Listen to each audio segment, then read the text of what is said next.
नमस्कार जी, चलिए चर्चा कर ली जाए जो आईपीओ आज से खुला है सब्सक्रिप्शन के लिए। यथार्थ hospital and trauma care services आज से खुला है, फ्राइडे को बंद होगा। 285 से 300 रुपए का प्राइस बैंड, सारी डिटेल्स आपकी स्क्रीन पे चल रही होंगी। यह दरअसल कंपनी आईपीओ के जरिए 687 करोड़ रुपीस मोबिलाइज करना चाहती है। इसे दो भागों में तोड़ दीजिए। करीब 70% जो है 687 करोड़ रुपीस का, यानी कि 490 करोड़ रुपए वो फ्रेश इशुएंस है, जिसमें ये डेट का रीपेमेंट करेंगे 245 करोड़ रुपए का। कुछ पैसा केपेक्स पे, कुछ पैसा फ्यूचर एक्विजिशंस की फंडिंग के लिए इस्तेमाल किया जाएगा। अच्छा, इस कंपनी की बुक्स पे फिलहाल नेट डेट जो है वो 225 करोड़ रुपए का है, यानी कि post successful completion of IPO ये लार्जली एक डेट फ्री एंटिटी आपको नजर आएगी।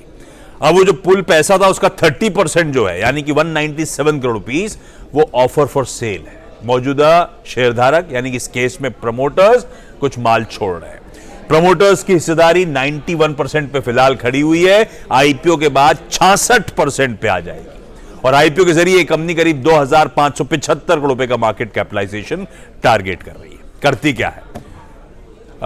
कई लोग एनसीआर में, नोएडा वगैरह में जानते भी होंगे। यह कंपनी दरअसल 3 super speciality hospitals north India में, जिसमें नोएडा, ग्रेटर नोएडा और नोएडा एक्सटेंशन में, ये 3 हॉस्पिटल्स इसके पास है। पर इसके पोर्टफोलियो में पिछले साल इसने एक्विजिशन कर रखा है। अप्रैल 2022 ऑनवर्ड्स ऑपरेशनल हो चुका है। इस कंपनी ने झांसी में 305 बेड्स का एक मल्टी स्पेशलिटी हॉस्पिटल एक्वायर करा है। तो अब इसके पास दरअसल 4 हॉस्पिटल्स हैं इसके पोर्टफोलियो में। 1405 बेड्स की कैपेसिटी, जिसमें से 1185 ऑपरेशनल बेड्स हैं। पर FY23 में जो ऑक्यूपेंसी रेट था बहुत कम था, 45% के आसपास। मेरे ख्याल से सारी लिस्टेड हॉस्पिटल चेन्स में सबसे कमजोर ऑक्यूपेंसी रेट्स इसके नजर आएंगे। पर कहा जा रहा है वो लार्जली इसीलिए क्योंकि लास्ट ईयर वो ऑपरेशनल हुआ है झांसी की फैसिलिटी और वहां पे सिर्फ 8% की ऑक्यूपेंसी थी, इसलिए औसतन ऑक्यूपेंसी गिर गई।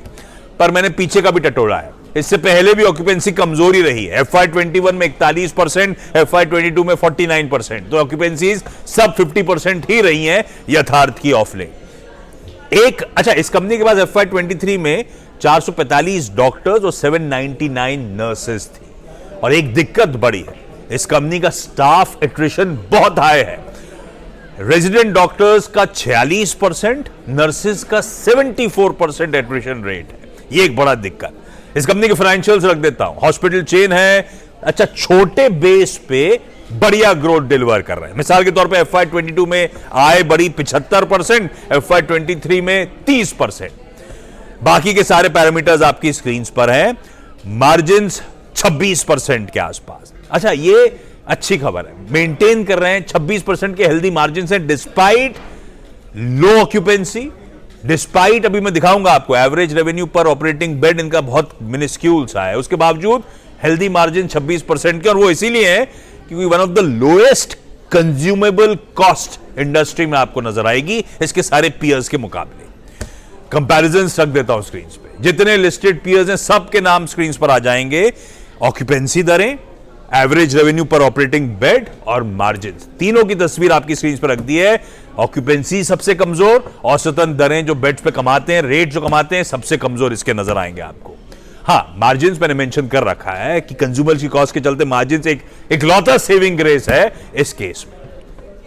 फाइनली वो वैल्यूएशंस की पिक्चर, आमतौर पे पीई रखता हूं FY23 के EPS पे, पर मुझे लगता है हॉस्पिटल्स दरअसल पी से नहीं EV/EBITDA से जाने चाहिए, तो मैंने दोनों ही रख दिए हैं।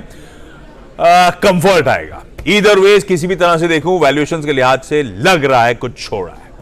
और जब EPS की बात करूं FY24, क्योंकि interest cost, finance cost reduce हो चुकी होंगी या मिनिस्क्यूल हो चुकी होंगी, plus operating efficiencies kick in हो रही होंगी, शायद FY24 का EPS की तस्वीर बेहतर रहेगी, तो वैल्यूएशंस का थोड़ा सा और कंफर्ट आ जाएगा। पर बियॉन्ड वैल्यूएशन शायद इस केस में हमें 12 करने की जरूरत है। प्राइसिंग अट्रैक्टिव है, टेबल पे लग रहा है कुछ छोड़ा हुआ है, पर मैंने दिखाया आपको कैसे ये पीयर सेट्स के सामने कई इंपॉर्टेंट पैरामीटर्स पे कमजोर है। और एनसीआर वाले इस तरह के हॉस्पिटल चेन्स में जरा सब लोकल ब्रांड वैल्यू भी गॉज करिएगा, तो आप लोग ज्यादा बेहतर जानते होंगे, सब स्टडी करिएगा, उसके बाद डिसाइड करिएगा जो टेबल पे कुछ छोड़ा हुआ दिख रहा है उस लिहाज से सब्सक्राइब करना है या नहीं।